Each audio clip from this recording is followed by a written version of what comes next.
going to ask the panelists to please come and take your seats.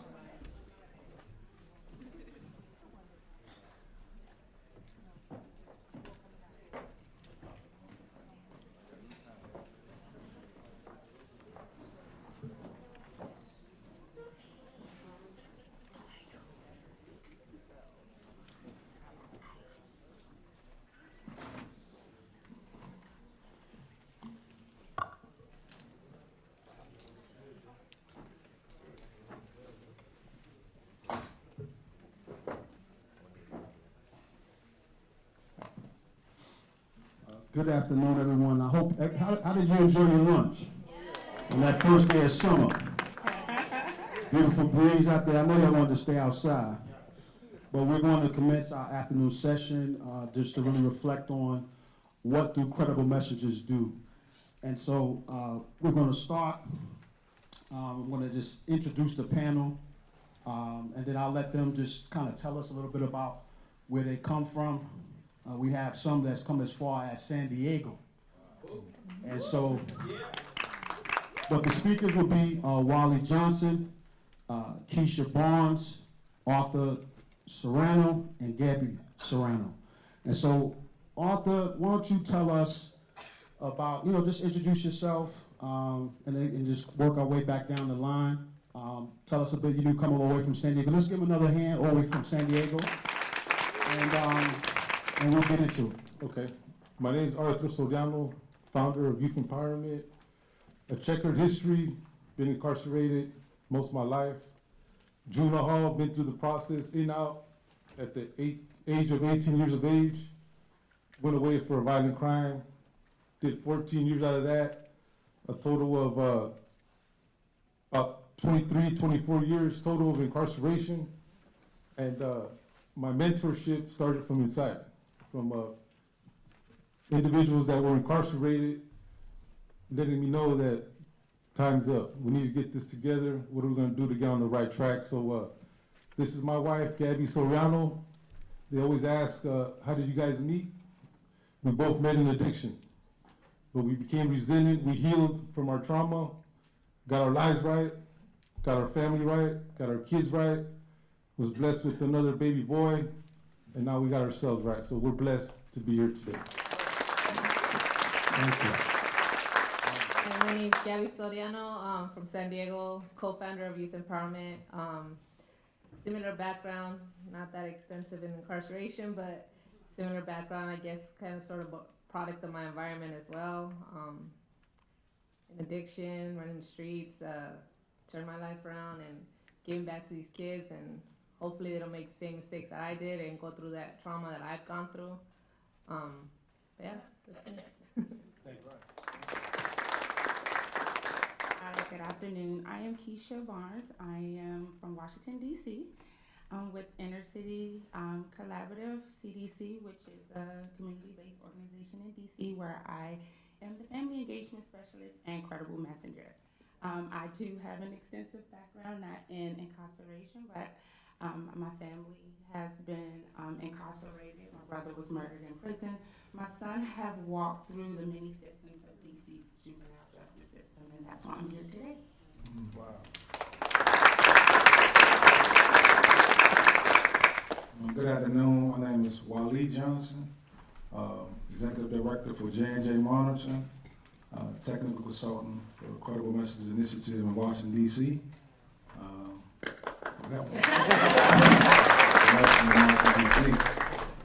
Just a little bit about myself. I started off to, Seton Hall, Oak Hill, what we now call New Beginnings in D.C., under Director Lacey.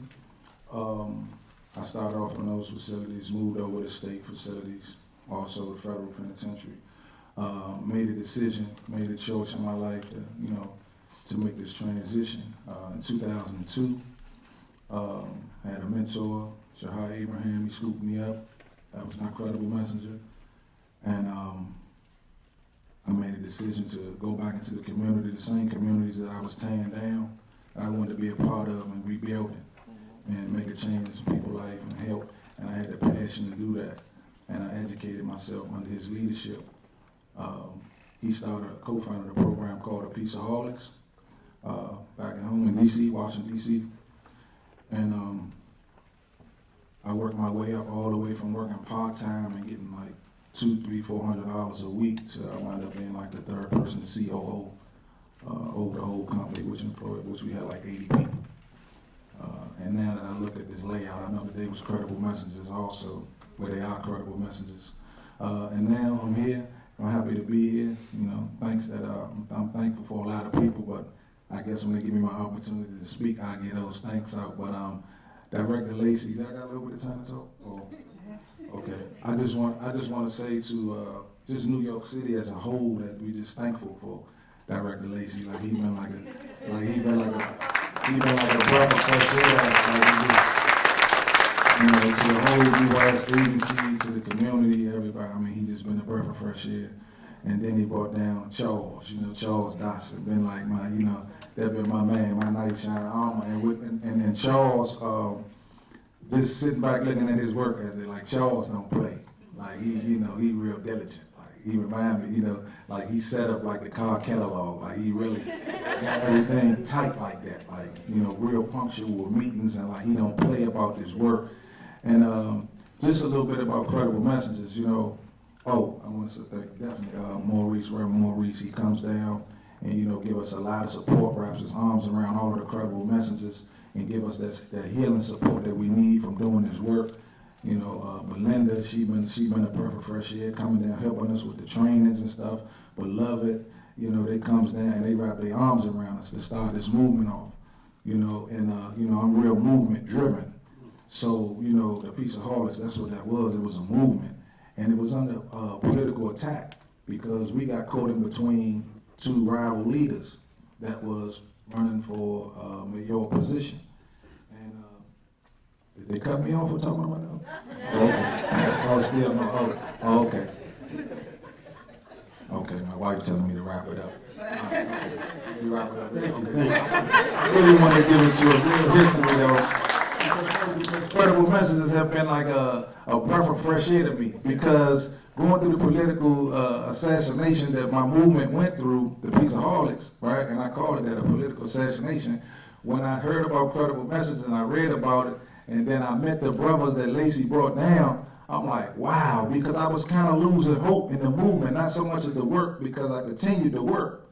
But even though I continued to work, I didn't have that movement. I didn't have this camaraderie right here that we have right here today that you see. I didn't have that. So when I seen Credible Messages and I seen the movement behind it, it woke up another light in me. I said, wow, so this can really happen again, and even on a larger level, you know what I mean? So this has really been like a real blessing to me. But I'm gonna let Reverend go because I can see him moving. That means I need to wrap it up.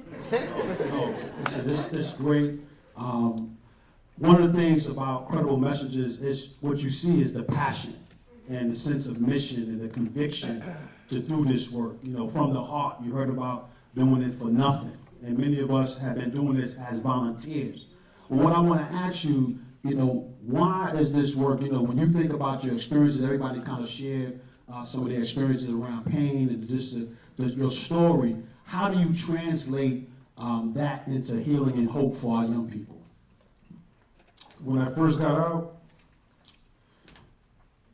first I worked on myself. I gave myself to the Lord. I worked on my mentality, my foundation, my wife, the kids, earning their respect back, their love.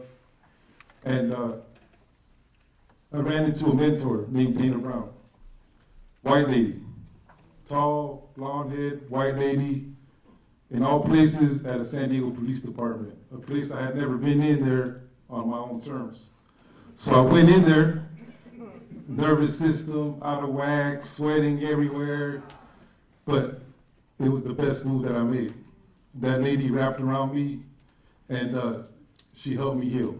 She began the mentorship and asked me, what are we gonna do with our community? How are we gonna help heal our community? And so we, my wife and I, and other community mentors, that's what we call them in San Diego, we were like, all right, let's get to work. Before the Bronx team, before everyone came, like before Washington, D.C., we just genuinely just started doing the work. We started doing the work. We went into this apartment where it was a studio where 15 people lived in that studio. There was drug addiction, there was fatherless homes, there was kids sleeping over kids, and we went in just as a resource, my wife and I. We don't know how we're gonna help you, but we're gonna get this done. So what are the resources you need? We got a notepad, a pen, and we just began to write that list. And the list would just go on and on and on and on. We went to go see her kid at a park named Toronto Park. Went over there, a bunch of 7, 8 kids there, gang involved, went, wrapped around them, and we started going to that park every Sunday straight for 2 years straight, just showing the love and being supportive. In that process, I was still on probation, AB 109. My probation officer was a good individual, African-American brother that gave me the tools to, get off. This is how you do it. I got off in 6, 8 months, record time. So for me, it wasn't even about the community at first. It was about myself, healing my family, the kids, the abandonment that they had been through, all the struggles and tribulations that we had been through. So once we were able to get that right, once the transformation in ourselves got right, then we were able to give back to our community. And then working with the kids, the youth, even just going to the courtrooms. Then the Bronx team came down with that whole 2-3 day training. I forget the name of it, but that's a meeting that we didn't want to miss out on, right? So we went. They gave us a little flash drive with letters and courts and how to write the letters to the judges and how to get through that system. So we all put it together, and for me, just being a big advocate of going to the courts and speaking up for these kids when you got a DA that's trying to put them away, sometimes a good lawyer that's going to defend him, but just being an advocate, to me, that brought me healing, of just being in the courtrooms with them, supporting them, not only them, but their mother, if they had a father, and if they have none, then we would take that role. So that's how the healing began, and then the community began to heal, so that's where we are today. Wow, great. I'd say, like, when I met my husband, or when he met me, I think we kind of saved each other's lives at some point, and it's been a long road, and he was talking about that family with all the people in that little studio, like, I was healing myself still with my kids, like repairing the damages that I have done in their lives, like going from like leaving them, abandoning them, and like running the streets, and to coming back when we were trying to get our life together and trying to spend quality time with them. Just the simplest thing is going to the park together and just, and I was still like trying to figure all that out myself, and I knew that I wanted better, and I wanted to share that with whoever that wanted the same, So as we're sitting in that apartment or in that studio, I'm just like the simplest things like that, like just telling the mom, like, hey, like, when's the last time you guys spent some quality time together? She's like, well, we ain't got no money and this and that. And I'm like, well, just even the park thing, like, or whatever, So, and a lot of the times, like, whatever it is that I've gone through, I've been able to, like my brother was murdered as well, like, just 3 years ago. His youngest son, just got shot last February, like, so all these little, like, traumatic events throughout my life, like, trauma with the police department, just different things that you're able to relate with, because mainly I work with youth, and they are able to relate with me and see that, I've gone through whatever I've gone through and been able to, like, to heal and to come out on top still, like, and be happy. So they see that within me, and I think that's the way that I conduct myself, and they see that within me, and they take that as their healing as well, like that it could be done, so that's the way I transfer over. Instead of like leading them down the wrong path like I once did, I'm leading them down a right path. Thank you so much. Well, let's give it up.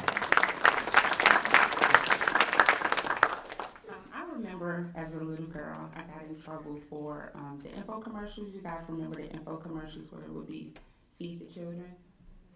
I will call the number to try to help at like a 7-year-old. So my passion to help people has always been there.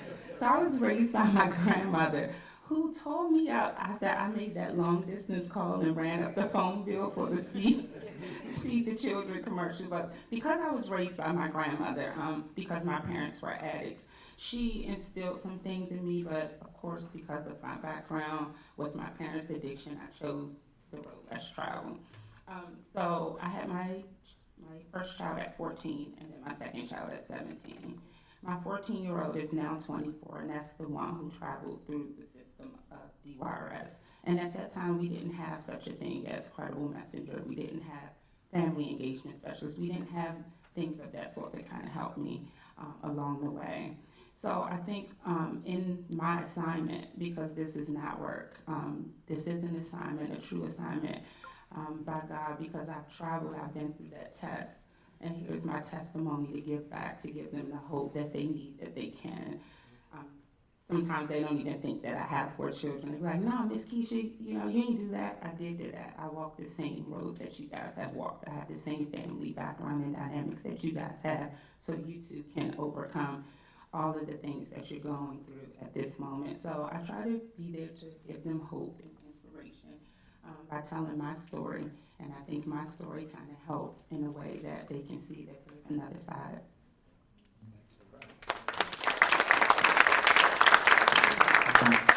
For me, one of the things that I took interest in when I made this transition, and I decided to help, I wanted to stop the murders in my city, because the numbers were just fluctuating. And in the 80s we had what they call city under siege, and because it was a murder every single day, like every day. It wasn't like 2 a week, 3 a week. It was 1 or 2 every single day. So the cast and crew would go out to each neighborhood and talk about, what happened. And you could just turn your TV at home and see who got killed that day.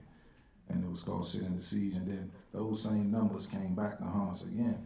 And when those numbers was fluctuating like that, we had a lot of crew guys. We don't have gangs, we have crews. And it was so many rival crews, so I wanted to learn the art of mediation and things of that nature. So what I did, in translating this work from my situation, was I was once in a crew.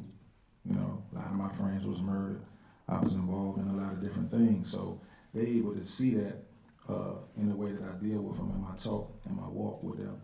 And the thing about what makes me credible with them is really not so much as my story, is the fact that I keep my word with them. So when I go into these communities and I see a youngin, and I tell them, because everybody that I deal with, not on a referral basis, some come by, somebody give them my number, they call me, or they come home from jail, somebody gave my number from the penitentiary, somebody, they find my number, a way of getting my number. And then when they call me, I meet up with them. When I meet up with them, the thing that I want to know is, where they thinking process, how do they process thought?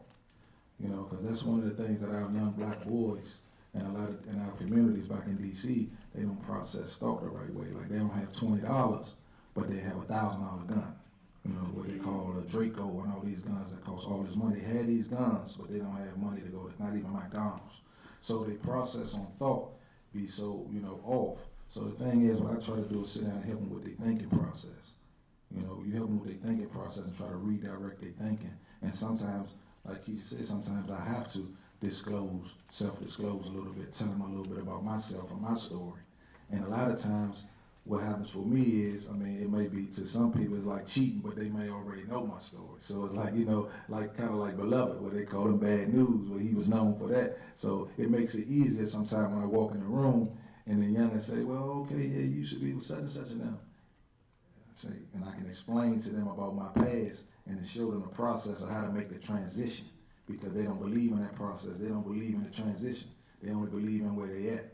So the thinking process. Excellent. I'm gonna go to you, Keisha. I'll start with you. I want y'all all to comment. But what is it that you do? Again, that operative word is do. What do you do uniquely as Credible Messenger to help get youth out of street university?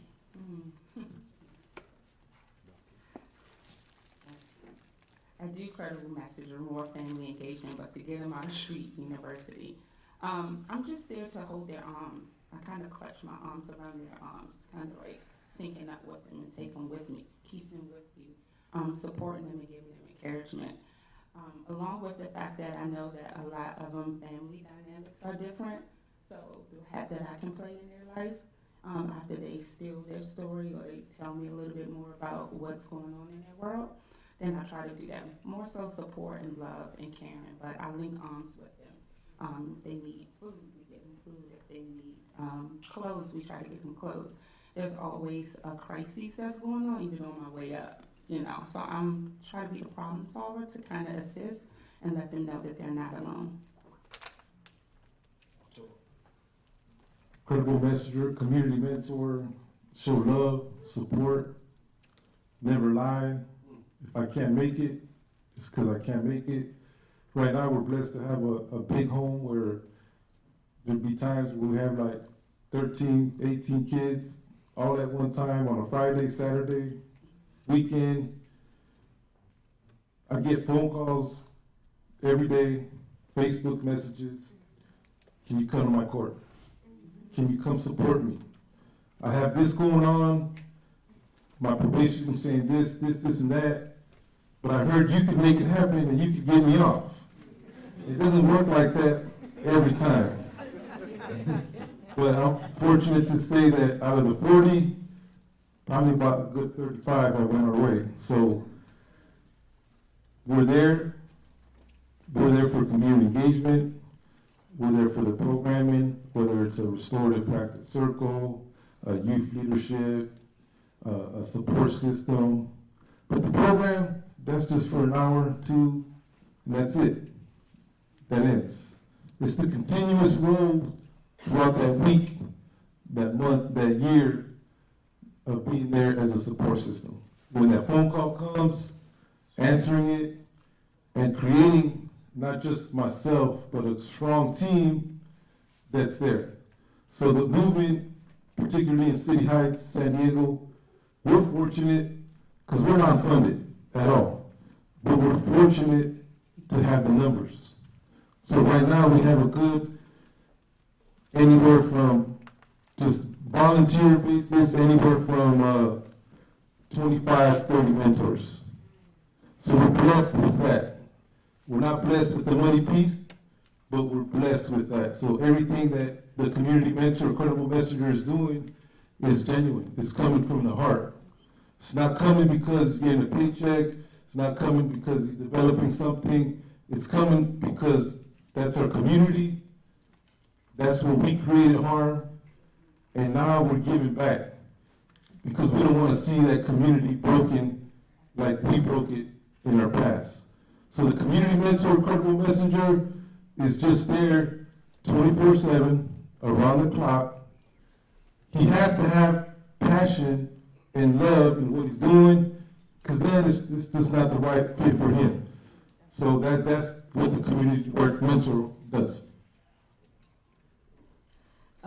It's pretty much the same thing that you guys have both just been saying. Just be faithful, be there for them, like for whatever it is that they need to your, to your ability.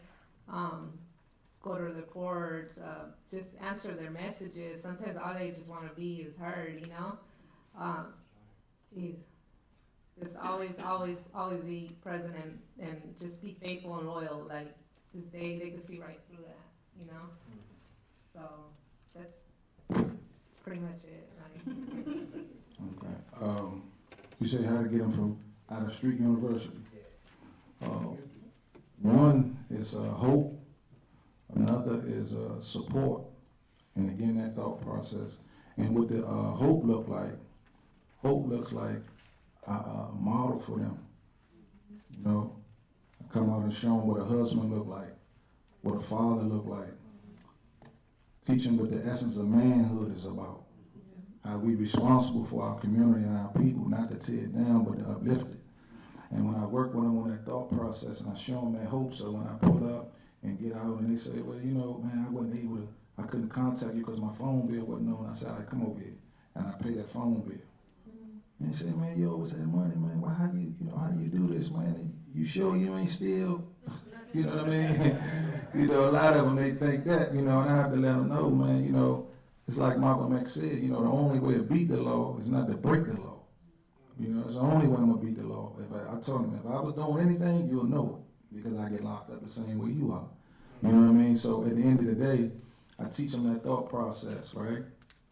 The hope, I show them the hope by role modeling, and then the support that they need. The support is a day-to-day situation. You know, a lot of people, some people, they see the work that all of us do, and they think and sometimes they do have a good heart, and they say, well, I want to do that work, I just want to do that work. But what they don't understand is, it's every single day. It's not, okay, I picked them up. Every youth that I had from Peaceaholics, from the time that I came home in 2002, I still have today.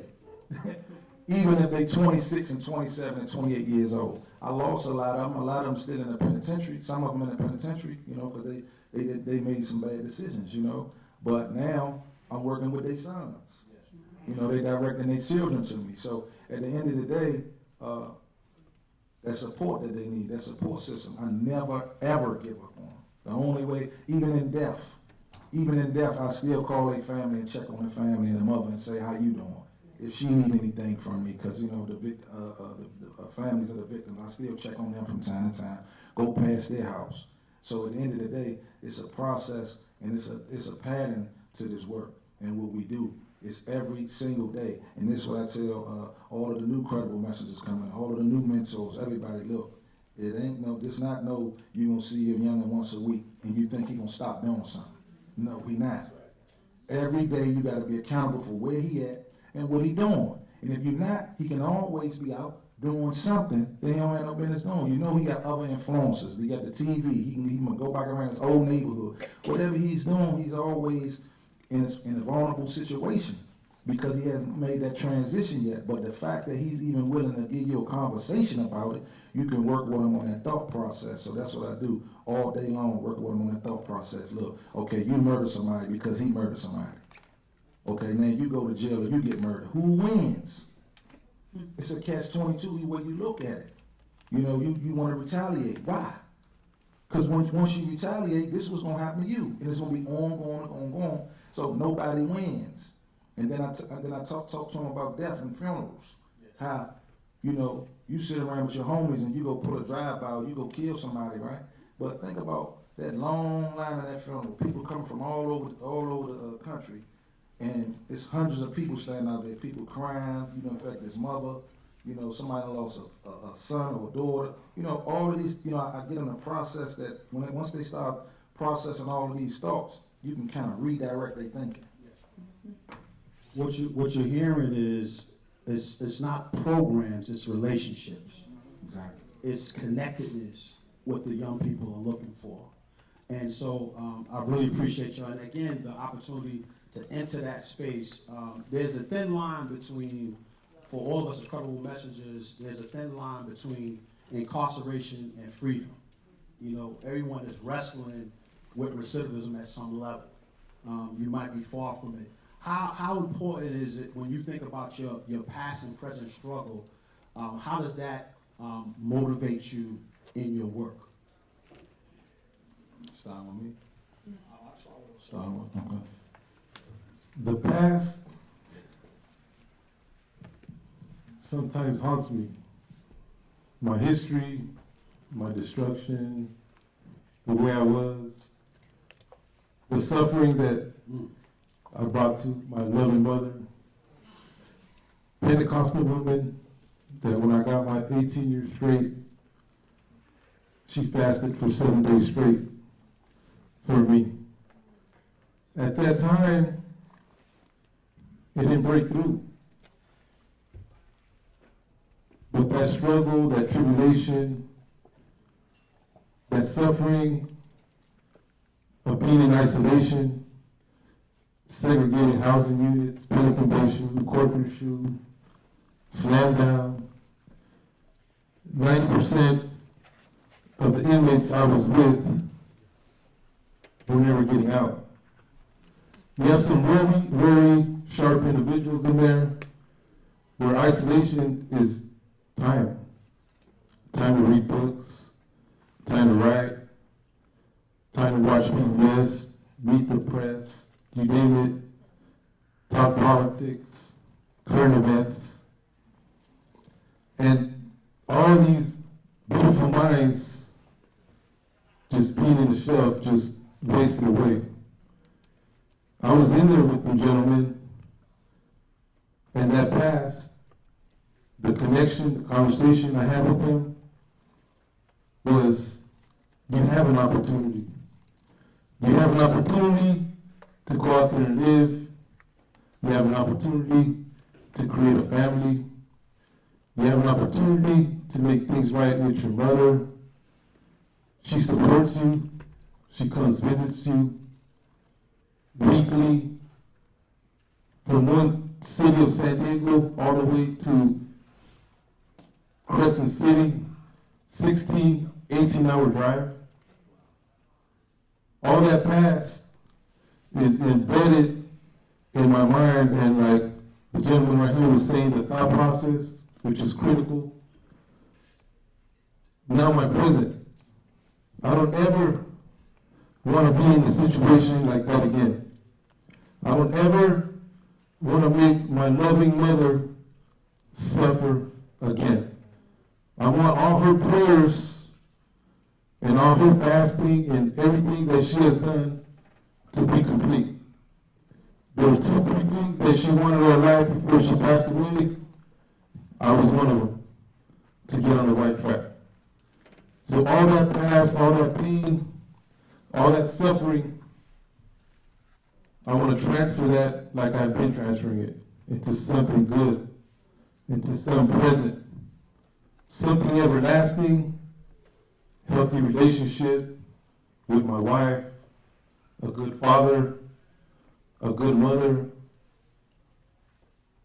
You know, the kids, Adrian, he's about to graduate. When he was going through all his stuff, had straight F's.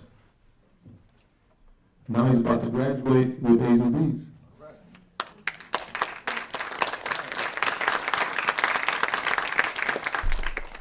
My daughter Daniela, president at her school, youth leader, doing fundraisers, raised $1,500, $1,200 for their graduation, first time in that school's history. So the whole connection of my past is becoming my present. At that school is where my healing also began. And next year they're going to let us start a parent engagement program there, based on our past. So my present is what it is right here, of everything that you've heard, of everything that's going on. And before I end right here, I just want to commend probation in Washington and New York because we're from San Diego, so we're across town, but all them seeds that you guys are planting with all the probation that's coming over here and visiting, and they're bringing it back to us. So our relationships with probation are wonderful. There's blessings, but you guys are paving the way. So I wanted to say that. So from past to present, that's my past, and now this is our present.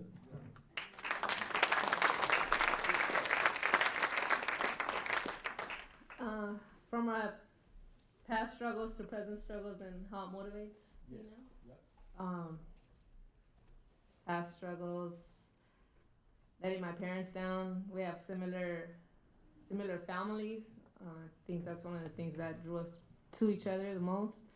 Mom's also a Christian woman, and my dad always praying for me and just always letting them down. And they're mainly like my foundation was like my family. Like my guilt, like was one of the biggest struggles that I had to overcome. Like my guilt of being a bad daughter, of being a bad mother. Those were my struggles before. I guess now my struggles, like for example, the other day we went camping. My struggle was the dirt and sleeping on the dirt and the mattress deflating in the middle of the night. those are my present struggles, and to me, that in itself is motivating. Seeing my mom in the river, just playing in the water, splashing, wetting everyone, like that was like worth that present struggle, like so that's my motivation is my family, seeing my kids, like he was saying, just thrive from where they were and hearing their stories when I really got back, like in their life of, hey, this, that, the other. My son and my daughter talking to each other, like, hey, remember the time that this, that, and the other happened? And I'm like, oh, when that happened? They're like, oh, that's when you weren't there, mom. Like little things that I've had to overcome to now seeing them, like, man, it's that in itself is motivation.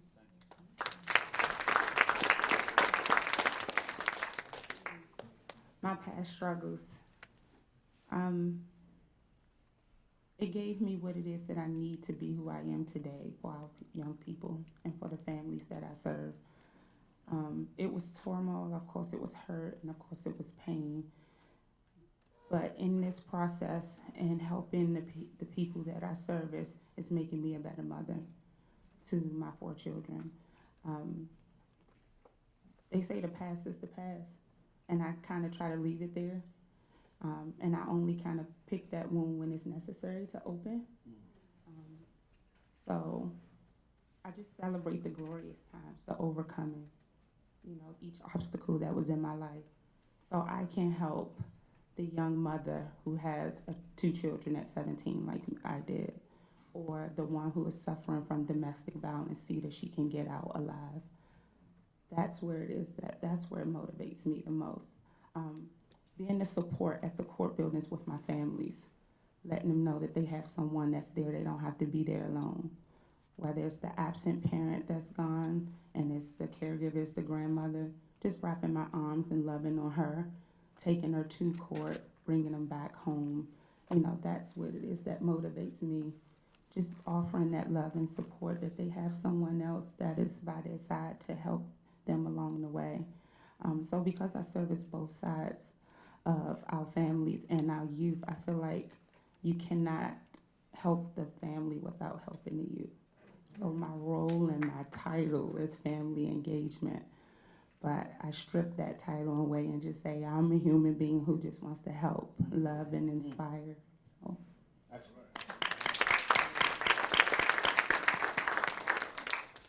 How do past struggles motivate you to do the work?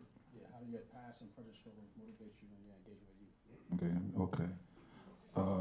My past struggles was, the streets, the penitentiary, being in that single family home with my mother and the things that we went through where she lost her job because my little brother had asthma and she was going to the hospital and they fired her after 15 years.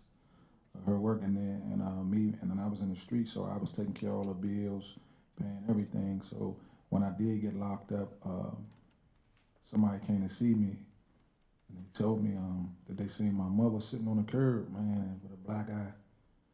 And at 6 o'clock in the morning, like she, cause she was on drugs or whatever. And just Sunday, my mother took her shahada. She Muslim now, and she doing all right. She not on drugs no more, so that was one of my struggles. Another one.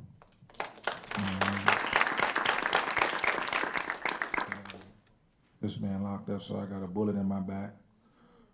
16 years old, I was stabbed. A youth, one of the youth that we serve, I got stabbed, and it was real bad to the point where punctured my lung. I had a chest tube, my lungs collapsed. It hit my liver, pretty much everything. It was a real big knife, and so I made it through that. Then went through several shootouts after that and lost so many friends. So I just know how hard that walk is. So the way that it motivates me is that every youth that I see that's making a decision to take that path, to take that road, I try to give them that warning, but I try to give them a real in-depth warning, a real description of what this decision gonna entail, what you getting ready to embark on. Because a lot of them is glorified to them when they look at videos and come outside and then, some of the OGs telling them this the way to go, they glorify it, so they think that it's the right way. So I want to combat that. So every day that I come out in the morning, I go through my phone and it's a list of youth that I know. I mean, I got a lot of youth that's at risk, but it's a lot of them that I know that's right there on edge. So I check in with them, ride up on them, keep them with me, try to help them get jobs, because my thing is I want to give them a full description and detail of what their life getting ready to be like to make that decision that they make. So I want to change and redirect that decision. I want to help them make a better decision, and then I let them know, look, that was the decision I made. You go through that door, it's gonna be a banana peel, you're gonna slip and you're gonna fall. And that's it. And I wanna warn you of that. So that's what I do every single day. Go out and try to just warn my youngest, warn my youth. You know what I mean? The guys that I work with, and some of the guys I work with not even youth, some of them 25, 26, 27, just re-entering the community, return citizens. So, that's what motivates me. When I sit back and look at my struggle and everything that I went through, it just pushed me just that much more harder to try to make that difference. So just, you want to really see how, the pain is converted to power and healing and transformation. I want to ask you another question. How important it is to intersect youth with elders for the better of community? We're talking about, community connections and the necessity to really grassroots ownership of these programs. As credible messages, how important is that for youth to intersect with the elders from the community as part of their transformation and healing? It's a powerful piece. Elders, as far as leaders and older gang members, and yes, credible messengers, and we're fortunate to have a movement within our community. So our oldest credible messenger, Rudy Arias, he's 64, 65, and he was the top leader from East San Diego, from the gang East San Diego. I was actually with him in Pelican Bay Shore. We were together in the same block. He was in F, I was in C, but we never got to see each other one time. Just, hello, you need anything? Through the vent, and that was it. But when he got out in 2006, mind you, he was a leader from that particular gang. He started paving the way. Before the grassroots, before the movement, before the programs within that community, he just got out on an ankle monitor and he began to do the right thing. I slipped back and forth. Many gang members, credible messengers now, slipping. But he just quietly just started doing his thing. He wasn't going back. He made up his mind that he was done with that lifestyle. So he was a leader from that past lifestyle and now on the right track. In 3 years, he got off parole. He had a steady job and just working. Within 6, 7 years, that's when the movement began. But he was looked up to as he didn't go back. If Rudy could do it, then I could do it. If Rudy could have a family, like I could have a family, that whole thought process that we're talking about, but it has to be done by example. Someone has to lead the way, whether it's quietly, with a voice, some type of leadership role, but for him, it was done quietly. And we always have this conversation because he's like, no, I was just staying out. Yeah, you stayed out and you paved the way for a better future for these other gang members to want better. So the leaders in our community are powerful. Leaders of gangs are powerful. When they can transfer that skill from that past lifestyle to something beautiful, honest, genuine, love, compassion, real work could be done. Where it's just not the youth benefiting from it, it's the families, it's the community, public safety, probation, everyone is benefiting. So the leaders from that community, gang members, is crucial to getting the work done and the job done. And at the same time, a righteous, vetted process where you gotta do the work, you gotta be doing the volunteer, you gotta show your fruits of what you're doing. Just because you just got out and you're just talking this, and that, no, it takes a minute to gain that respect. It takes a minute for myself. It took like 2 years because nobody believed me. Everybody thought, hey, you know what? He's still up to the same stuff. He's just doing the work, and we don't know what's going on with him. And oh, you're still the same guy. And I was like, nah, this is me. This is what I'm doing. And after I was able to establish that credibility within my community that I was for real, then everyone else started following as well. So the leaders in the community is pivotal to the transformation of the community.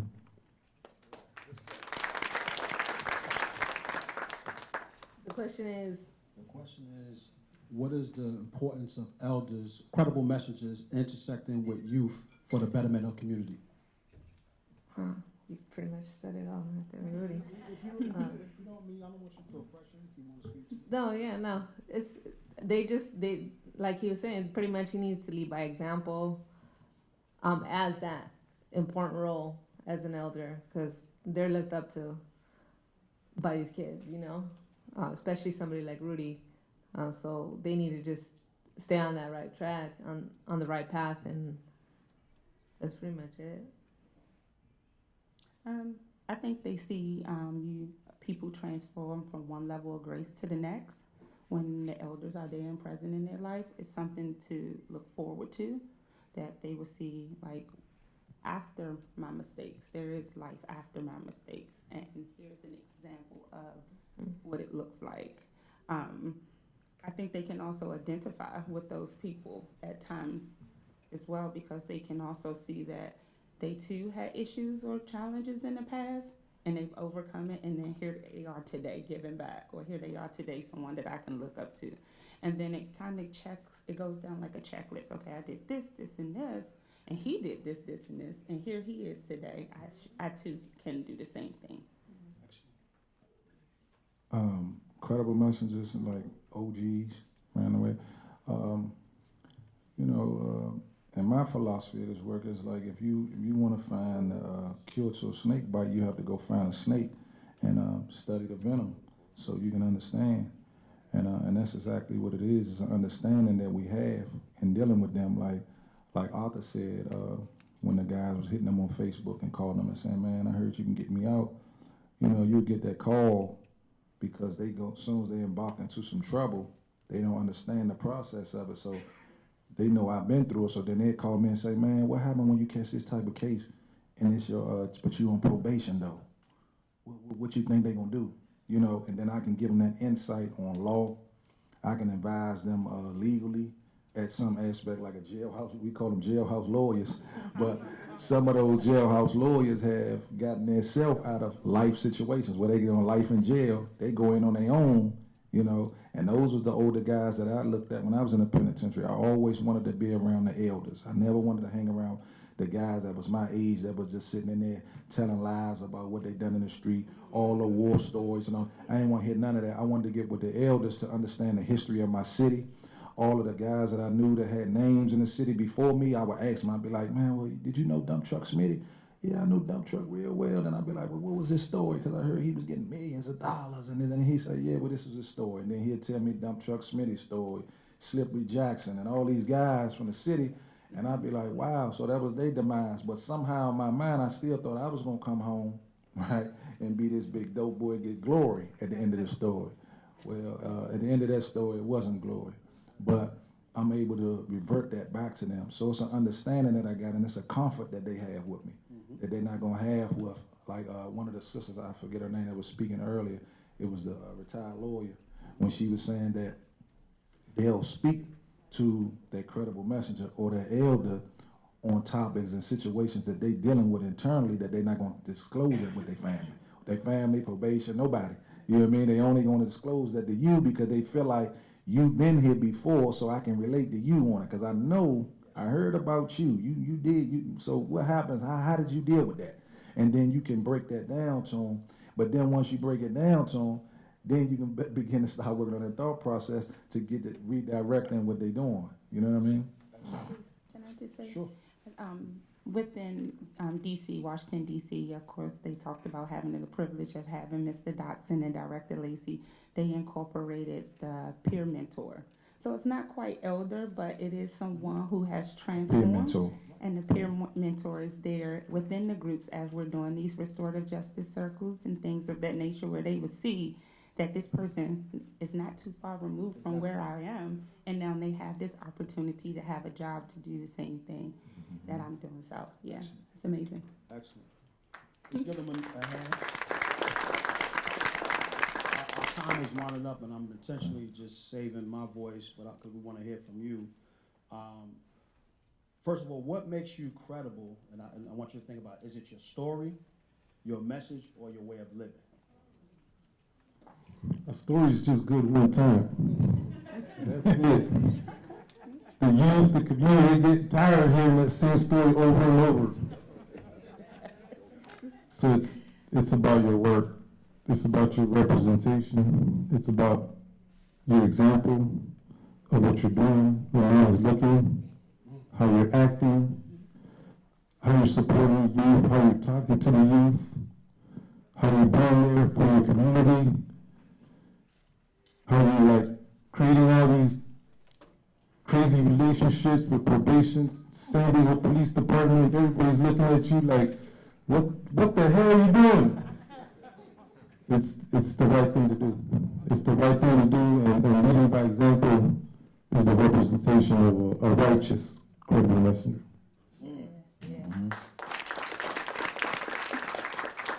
I'd say, go ahead.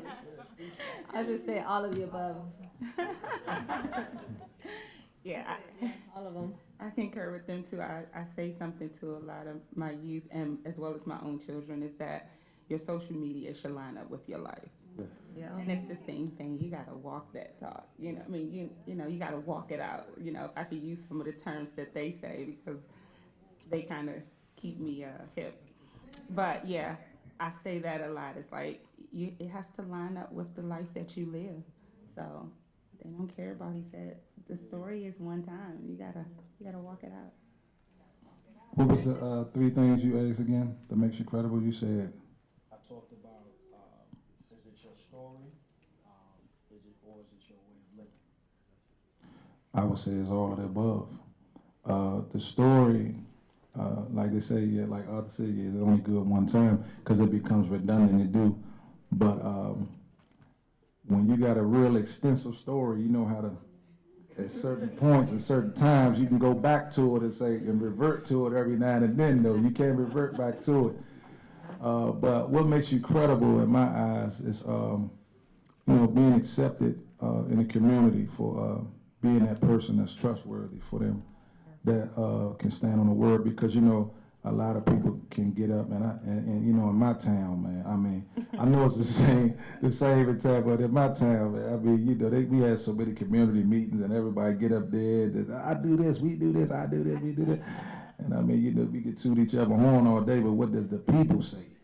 Who does they accept? Who's the one that they see that they can say, oh, he was around here yesterday. Oh, yeah, he helped such and such get a job. Oh, yeah, he the one that did this, he the one that did that. Then once the community starts to stamp your name in that way and they trust you, I mean, I have been in a meeting where they be talking and then the person in that meeting say, well, you know what, we should have such and such and them do this because they good at that. They did this and they did X, Y, and Z. That's what makes you credible. When the people, when the youth, when everybody accepts you for being that person that's going to keep your word and do exactly what you say you're going to do. You all have painted a powerful picture of, the formation of a credible messenger in terms of how we have to deal with our pain, both past and present, in terms of current reality. What are some common sacrifices that a credible messenger must make? I love my neighborhood, right? And I want to reach out to every single gang member that's a part of that neighborhood and other neighborhoods. And my passion is there. And I want to stay connected always, but not to the point where I lose myself in that connection. Every 2-3 months, I'll make a presence for at a barbecue, and everybody will be doing their thing, and I'll just check in, and I love you, I love you, I love you, I love you. I'm here. If you're not ready, you'll probably be ready in another 2, 3, 4, 10 years, whatever that stay is. But sacrificing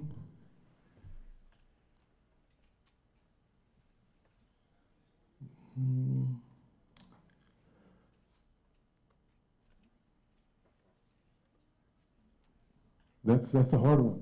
Like, that's just a hard question. Let me help you out a little bit. Let me help you out a little bit out.